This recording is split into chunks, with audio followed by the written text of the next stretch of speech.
Hello students, let us continue our discussion of the second session of moving charges in magnetism. Yesterday we got to know that if a charge Q is moving in an external magnetic field of B with a velocity of V such that the angle between B and V is theta, then the force experienced by that charge is given by F is equal to Q. Okay, it is actually, let me write the magnitude. Okay, Q V B sine theta, right?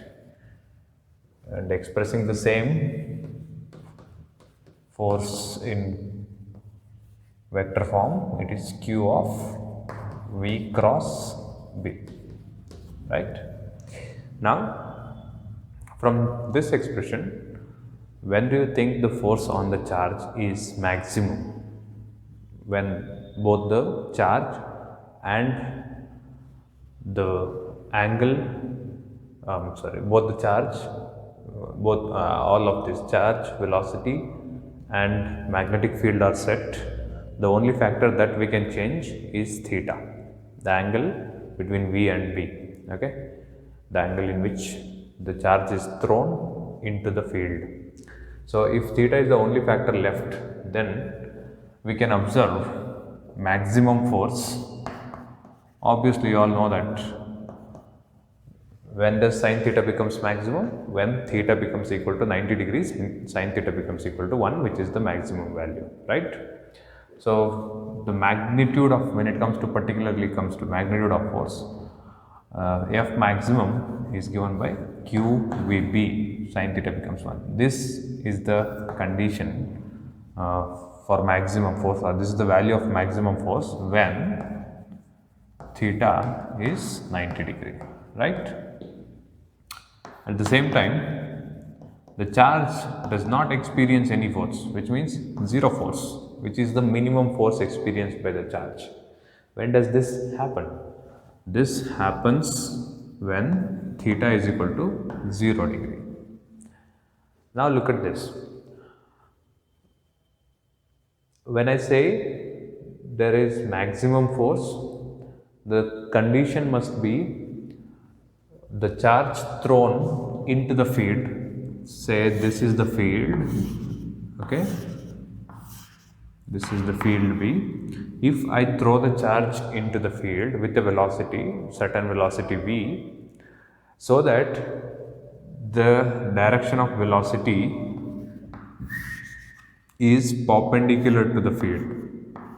Okay, if I throw the charge, or if the charge is moving perpendicular to the direction of magnetic field, then the force experienced by the charge is maximum, okay, which is equal to QVB. Now, if the charge is moving in a direction parallel to that of the existing field, the external magnetic field.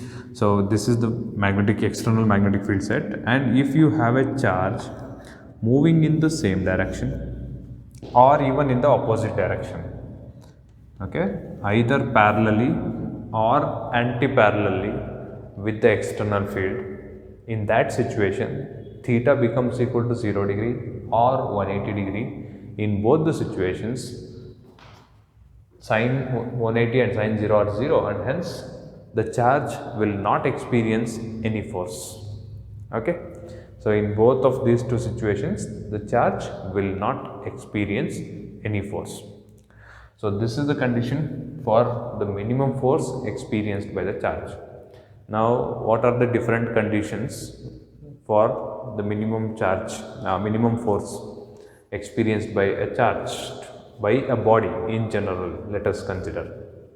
So, now one condition for zero force is the velocity, direction of velocity should be same or exactly opposite to that of external magnetic field, right? Theta is either 0 degree or 180 degree. In both the situations,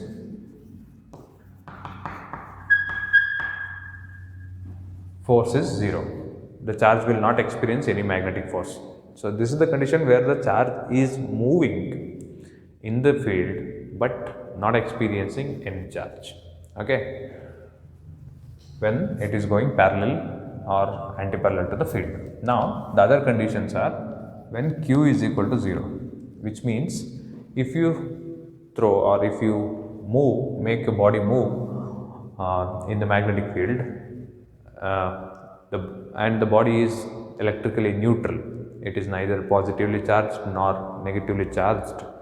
Even in that situation, even if the body is moving in the magnetic field, if the body is not charged, that body will not experience any force due to that field. Okay. So as an example, if I throw a proton into the external magnetic field, will that experience any force? Yes, it does, because proton is a positively charged particle and it will experience certain force. What if I throw an electron? Yes, it also experiences force in the exact opposite direction because it is negatively charged. That's fine, but it experiences force. The electron also experiences force because reason very simple again, it is also charged. But if I throw a neutron into the external field, then there won't be any force experienced by the neutron. Clear? So because neutron is electrically neutral, it has neither positive charge nor negative charge. And that is the situation. When q becomes equal to 0, F is 0, right? No force. Then what else?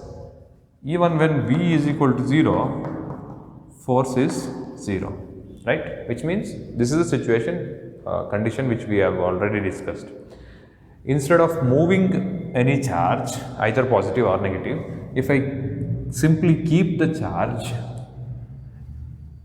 in the external magnetic field, that stationary charge in the external magnetic field will not experience any force again. Okay? Mathematically, we can prove it now because velocity is 0, right? When the velocity is 0, product of all of them, the rest of the terms also becomes 0. Okay? So, that is about different conditions. One more condition, yeah, obviously, when there is no external field, when the value of B is 0, even then this can be, the force can be 0. Okay, but these are the conditions based on which you can expect 1 mark questions for your board examination. Okay, conceptually, these things should be clear. Then you need to apply these concepts wherever they ask. Okay.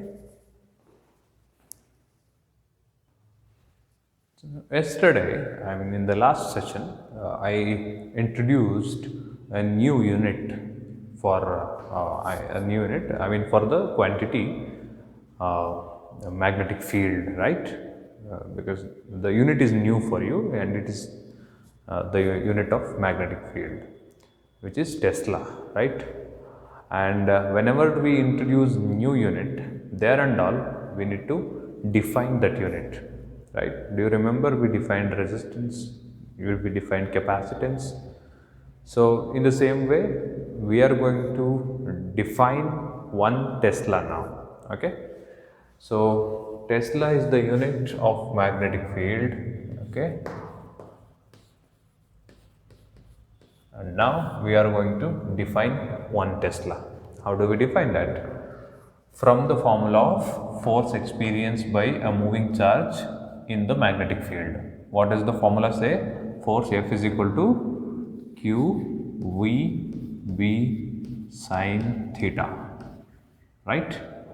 In this formula, if I make Q is equal to 1 coulomb, velocity of the charge equal to 1 meter per second, and theta equal to 90 degree, and force equal to 1 Newton.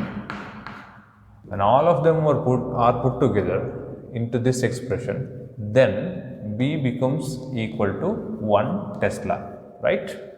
1, B is 1, sine 91, force is 1, then B becomes equal to 1 Tesla, right? So you can isolate the expression B becomes equal to F by QV sin theta, that is also fine, but you can keep it, you can take the reference of this, that's also fine. Now let us define B using all these things. Now we can define 1 Tesla as follows. 1 Tesla of okay, let us start with the condition itself. Okay,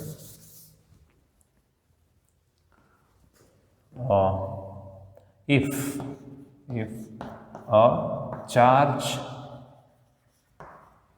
of 1 coulomb, okay, if a charge of 1 coulomb moving perpendicularly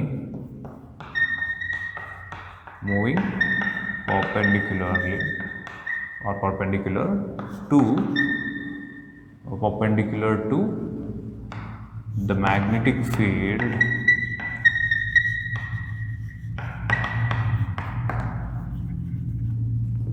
with a velocity of 1 meter per second experiences a force of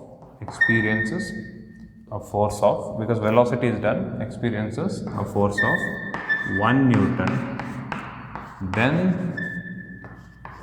the field or the quantity of field,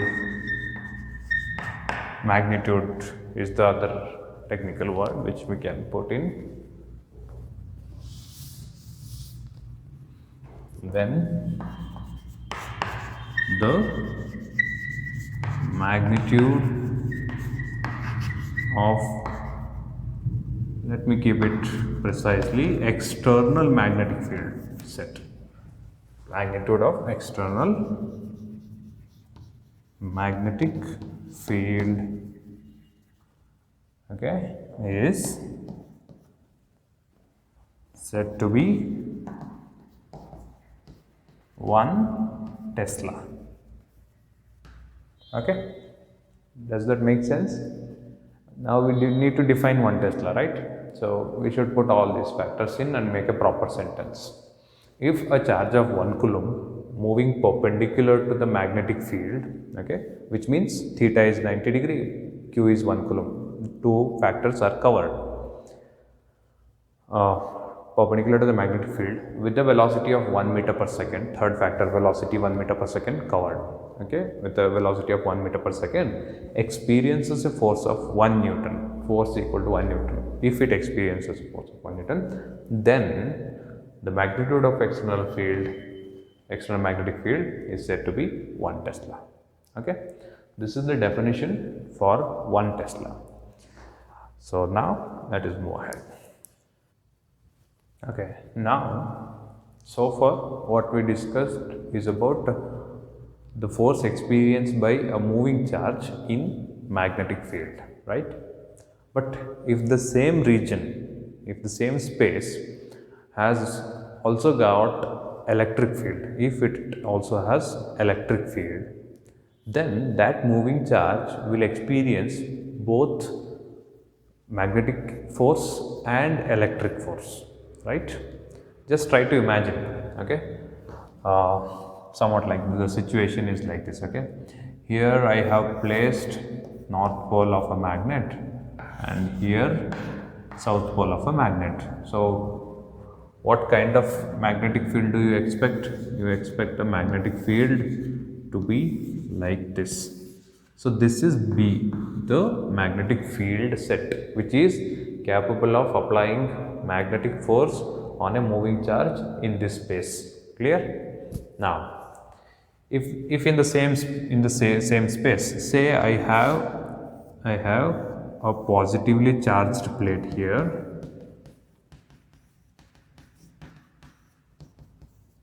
okay, a positively charged plate here and a negatively charged plate here.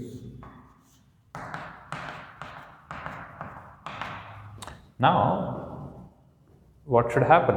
There must be electric field from here to here, isn't it? So the electric field would be set like this, right? So this is B, magnetic field.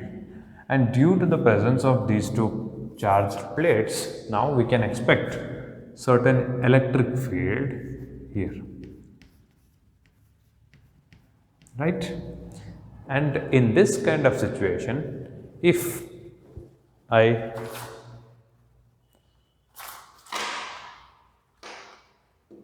throw a charge into this region, okay, into this region like this, okay, if I throw a charge like this charge is expected to experience both magnetic force and the electric force, right? Because both of them affect the charge. If the charge is stationary, then it is only the electric force which will act. That's it. But if the charge is moving in this region, then obviously it will experience electric force. Along with that, it will also experience magnetic force because it is moving in the region.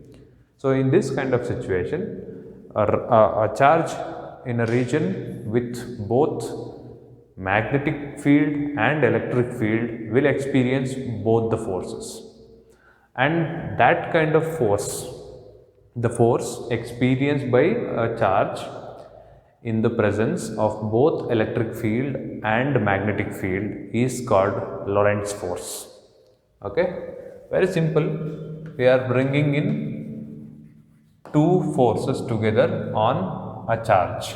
Okay, this is called Lorentz force. So now let us obtain the expression for Lorentz force. What is Lorentz force? It's a force experienced by a moving charge in a region where we have both magnetic field and electric field. Okay. So what is the net charge or net force experienced by the charge? Okay. Let me represent the charge. If the charge is trying to move like this, obviously it will be pushed like this due to the electric force, and it would be pushed like this, okay, because this is V, this is B, V cross B. It would be pushed into the board due to the magnetic field, and the path would be totally different because path depends on both the forces. So the net force experienced by the charge, if the charge is named as Q, okay, if the net force experienced by the charge is F net,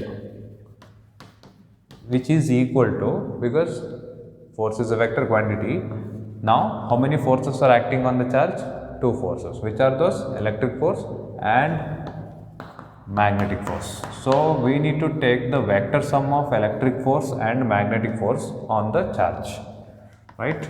What is the magnitude of electric force, or in the vector form itself, if I write the expression for electric force, it is simply QE, right? Where Q is the charge moving in the electric field E, right? QE is the expression for electric force. Remember that? First chapter. Plus, what is the expression for force experienced by a moving charge in the magnetic field? So when a charge moves in the magnetic field with velocity v and making an angle of theta, it experiences Q of V cross B. We discussed about it recently, now itself. Right, now what you find is Q is a common factor out of them. So if I take Q as a common factor, what is left inside is vector E plus vector E cross vector B, and this is the expression for the net force experienced by a moving charge in the presence of both electric field and magnetic field, and this force is named as Lorentz force. Okay, so this is the expression for Lorentz force. Now what is V cross B here? V cross B is VB sin theta, right? So F net, magnitude of F net, okay, magnitude is given by Yeah, again we need to take the cross product and then we should put that into is, okay, magnitude. Expressing the magnitude would be difficult directly because it is vector sum again. Okay, v cross b will give us certain vector and we need to take the vector sum of that e and v cross b. Let us keep the expression like this itself. Okay, when it comes to problems, we'll get to know how to solve them. Nothing to worry. This is the expression for Lorentz force. Okay. Right. We have a situation. We have two situations given in the reference about which we shall discuss now. Quite simple one. In the first situation, they are asking us to write the expression for Lorentz force when the electric field, magnetic field and the velocity's direction are same. Okay. Now try to visualize the situation. The situation is somewhat like this. Electric field, magnetic field and the velocity, all of them are in the same direction. Now considering that, look at that, the angle between v cross b is 0, right? So you can directly take this expression. Okay, so it is going to be, let me keep it in the vector form itself. Vector f, which is Lorentz force, is equal to q of E vector E plus V cross B, right? Now, what is V cross B? Vp sin theta, right? Magnitude. Now, V and B are in the same direction, which means theta is 0 degree. When theta becomes 0 degree, this entire term vanishes, right? And what will be left with is simply F is equal to Q E. Right, that's it. So the expression is simply F is equal to QE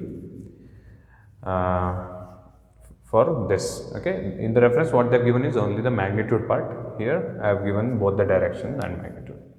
This is the first situation. Okay, this actually corresponds to question number 28, page number 177 from the reference. Okay, next special case that they are discussing is when the electric field, velocity of the charge and the magnetic field, all of them are mutually perpendicular to each other, which means, say you have three axes x, say this y and this is z. If you have the charge moving along x-axis like this, okay, this is the direction of velocity then, and electric field along y-axis, okay, and magnetic field along z-axis. Okay, now V, E, B, all of them are mutually perpendicular to each other, right? Mutually perpendicular to each other. In this situation, angle between E and angle between V and B is 90 degrees, sin 90 is 1 and hence V cross B simply becomes equal to, what does it become equal to? Simply becomes equal to simply VB, right?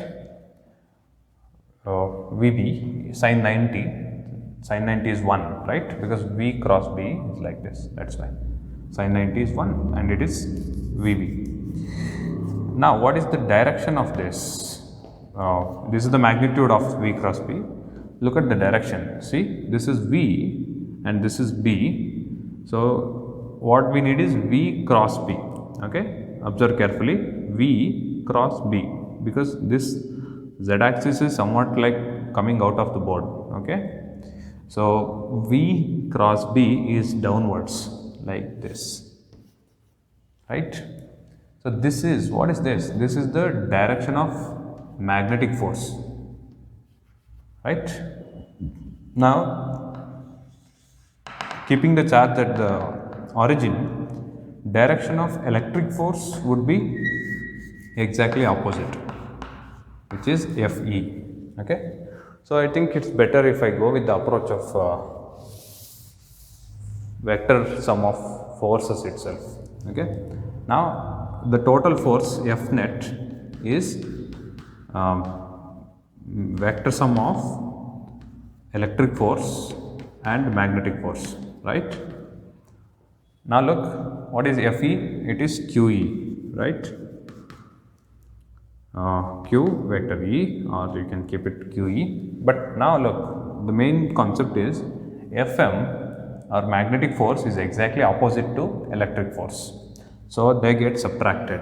Okay. Now I have introduced the sign by considering these are only the magnitudes, because I have now considered the magnitudes of two vectors Fe and Fm. I am bringing them. What is Fm?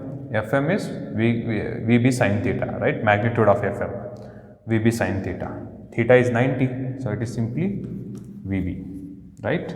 So the net force or the magnitude of net force when all of them, which are those velocity, electric force and magnetic force, all of them are mutually perpendicular to each other. When this is the situation, this is the net force experienced by the charge according to Lorentz expression. Okay, one of the special cases is this. Okay, next important thing is what is the work done by this magnetic force on the moving charge. We all got the expression for force, which is Q of V plus V, Q of E plus V cross B, right? That's Lorentz force. And the magnetic force is QVB sin theta. So then what is the expression or value of work done, or the expression for work done for a moving charge, on a moving charge due to this magnetic force? See, magnetic force always happens to be perpendicular to the direction of velocity of the moving charge, isn't it? Just recall. Sorry. So I just gave you the example of V cross B, right?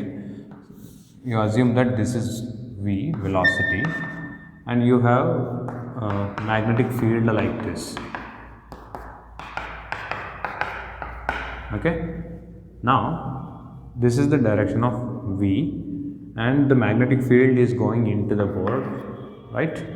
So it is, see, this is V, this is B going into the board. So it is V cross B, okay, V cross B.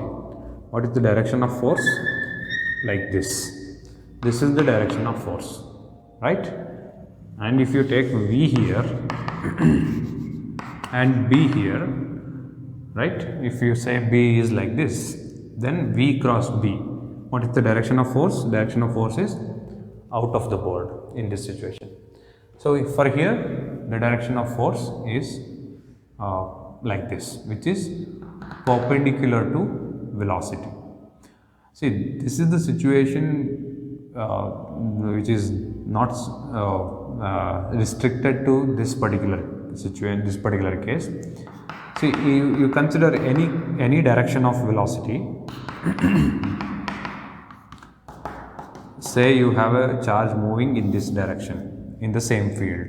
Okay, then what you do? This is the same. Is the field is same. V cross B. I'm sorry. How is B? B is into the board, right?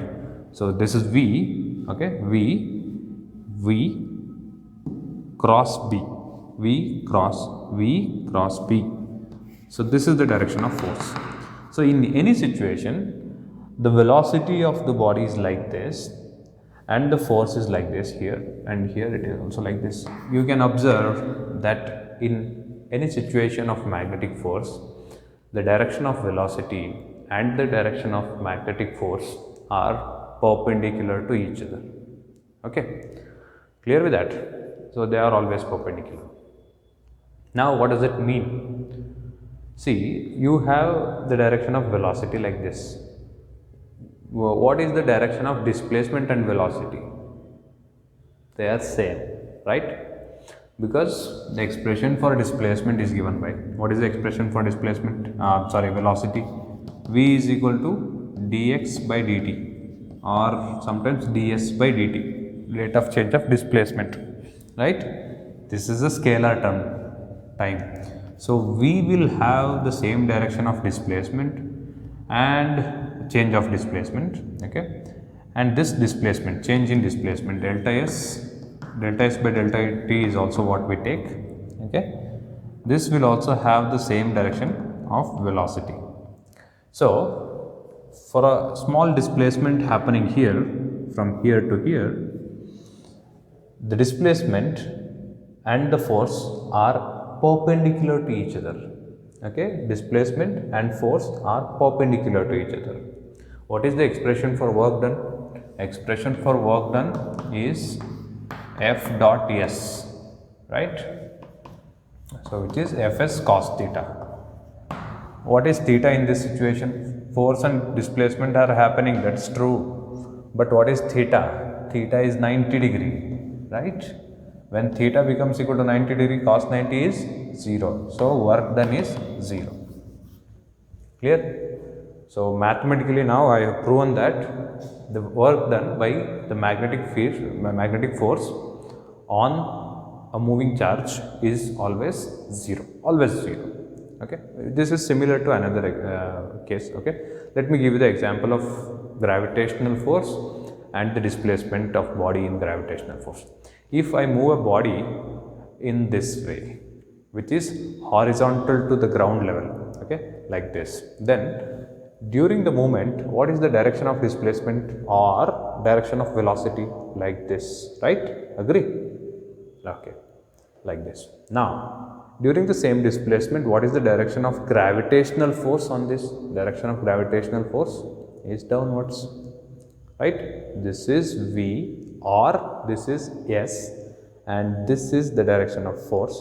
What is the angle between them? 90 degree. So for this situation also, work done by the gravitational force for this movement of the jack is 0.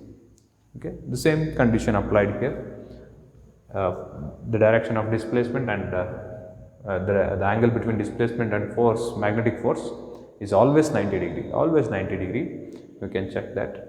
And hence theta becomes equal to 90 degree. Fs into 0 is 0.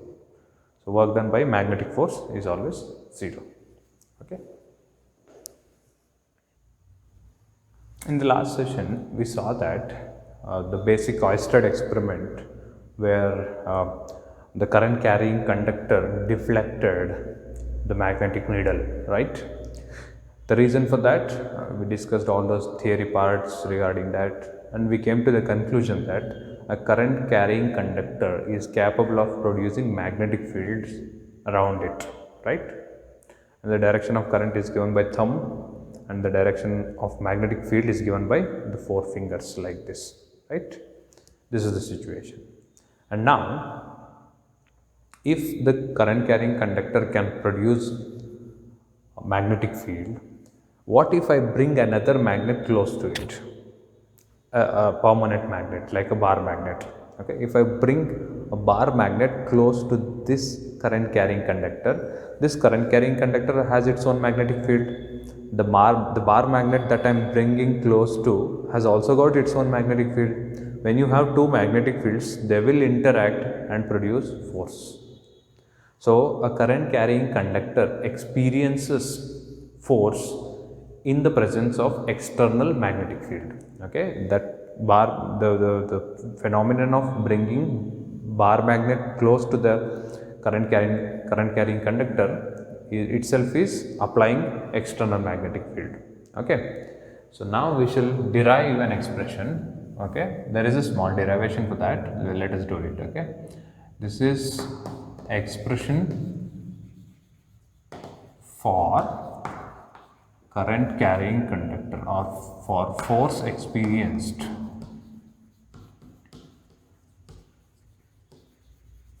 by a current carrying conductor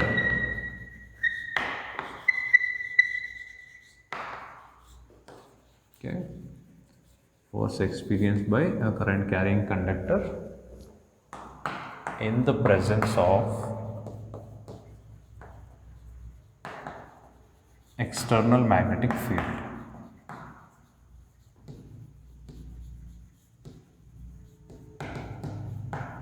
Okay, So this is very simple. Okay.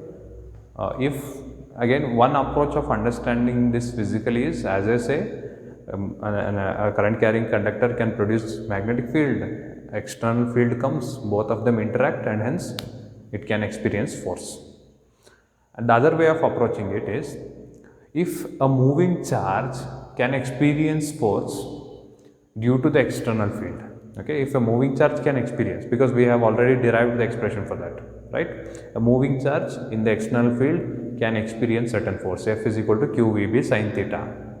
If that can experience certain force, a moving charge, electric current is nothing but movement of charges itself, and this movement of charges can also experience a certain force due to the presence of external field, isn't it? So if one charge moving in the external field can experience force, magnetic force, then bunch of charges moving in a conductor can also experience magnetic force. Okay, let us derive the expression for that.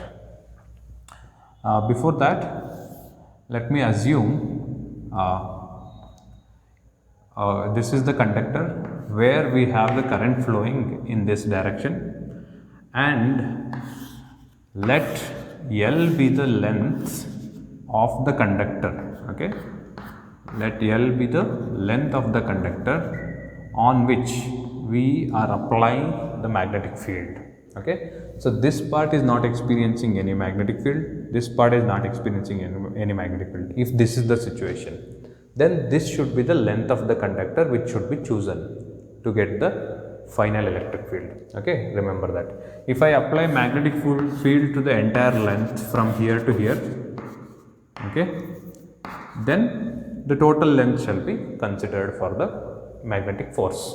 Okay, clear? This is the conductor through which current I is flowing, and we have external magnetic field applied on it like this, and our intention is to obtain the expression for the current flowing through this, expression for the force experienced by this current carrying conductor due to the external field. Okay, so if I have a single charge moving in the field, the expression that we obtained is F is equal to QVB sin theta, right? This is the expression that we obtained, or let me keep it vectorially. Okay, expression is given by Q of V cross P, right?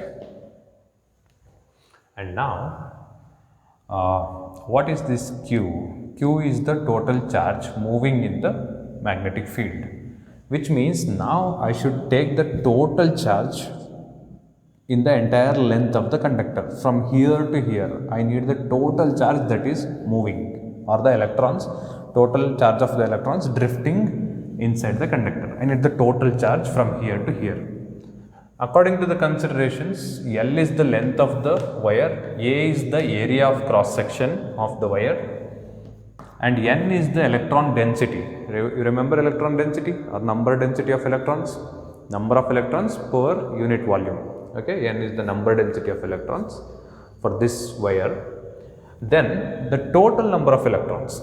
Okay, see, the total number of electrons N shall be given by, from here to here, it is number density into volume, right? Number density into volume, because N is number of electrons per unit volume and V is the volume, and hence product of them gives you the total number of electrons from this point to this point of the entire conductor.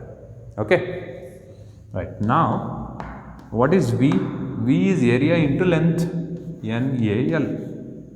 That is what is total number of electrons present from this end to this end of the given wire of length L, area of cross section A. Now what is the total charge in the entire length? Total charge Q is equal to Ne, right? We have done so many problems based on this. Total charge is Ne. N is total number of electrons, and E is the charge of each electron, or charge of an electron, which is 1.6 into 10 to the power of minus 19 coulomb. So according to that consideration, I can replace. Okay, and then what is n equal to? N equal to N A L E. Okay, now in the reference they have chosen Q as the charge. You can keep E as the charge. Okay, that is valid. So now I can replace Q by N A L E of V cross B. And now look at this. What is the direction of V? Like this, right? What is the direction of L? See, this L also L also has got the direction. Okay, this is the direction. The direction of L is same as the direction of current. Okay, length element of the wire has the direction from here to here. If the current is flowing in the opposite direction, then the length element will have the direction like this. Okay, and at the same time, why is the length element's direction important? Because if the wire is not perpendicular like this, instead it is bent like this, then the direction of length element is like this, and this is the direction of magnetic field, and hence we will have some different angle. Okay, so and you can observe that this is the direction in which the electrons are drifting. The current is flowing, and hence assumption that the electrons, the charges are drifting in this direction. So see, the direction of current is chosen with reference to the drift of positive charges, okay, or the movement of positive charges. You should recall all those things, the basics of current electricity. So the length element and the velocity, both of them has the same direction. Okay, since length element and velocity has the same direction, I can replace these two terms. Okay, that it doesn't matter, because when it comes to magnitude of force, it is Vb sin theta. Okay, Vb sin theta. So either you take Vb sin theta or Lb sin theta, it is the same, because V and L has the same direction. Clear? So I can replace V and L so that the expression becomes equal to, let me write E first, or let me replace Na. Instead of L, I will bring V, E into L cross B is what I will put inside the bracket. Okay. Now what is this V? V is the velocity of charges moving inside the wire. What is that velocity? The velocity of charges moving inside the wire itself is drift velocity, isn't it? That is what gives us the current. That is the speed of the electrons, isn't it? So I can write this V as Vd, okay, because thermal velocity is random, the electrons, that doesn't give current. So this is the moment, this is the velocity of charges. Now you see, this is a very familiar expression for you. Do you remember something? NEAVD. What is NEAVD equal to? Current, right? So the force experienced by a current carrying conductor in the presence of magnetic field B of length L is given by F is equal to I of L cross B. Okay, this is the expression for force experienced by the conductor, where the current carried by the conductor is I, L is the length of the conductor on which we are applying the magnetic field, external field of value B. Clear? So this is the expression. You can understand the concept and keep the expression in mind. That is a good way. If difficult, you can also compare this expression with that of moving charge. So instead of I, what you had is Q. Instead of L, what you had is V into B. Okay, so you can compare it like this. So instead of I, you have Q. Instead of L, you have V. Okay, so you can compare these two and keep this in mind. Okay, so this is the expression for force experienced by current carrying conductor in the external field. So now we will see the same experiment, the force experienced by a wire. Since the current I can produce in the lab is going to be very less, and the magnets that I have are weak. I can't expect to produce uh, good force on the current carrying conductor, but there will be a very small force, but there will be a force, okay, very small force, which can actually make the electric wire deflect or oscillate. Okay, so let's go to the lab and see how an external magnetic field can apply a little force, very little force, which can gently oscillate, make the wire oscillate. Okay, just observe it. Let's go to the lab and see.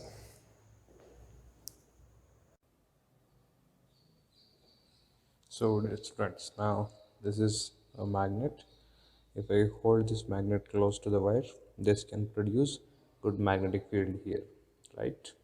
So since this is south pole and north pole, okay, if I hold, say, north pole of the magnet here, that can produce magnetic field, which means this magnet is capable of applying external magnetic field. Now, if I switch it on, current flows through this. When the current flows through this will start to deflect. Okay, it is very less force experienced by the wire because the current is small, but you can observe the force on the wire when the wire starts to vibrate. Okay, observe carefully and switching it on. 3, 2, 1.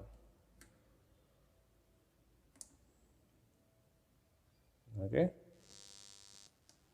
once again, 3, 2, 1.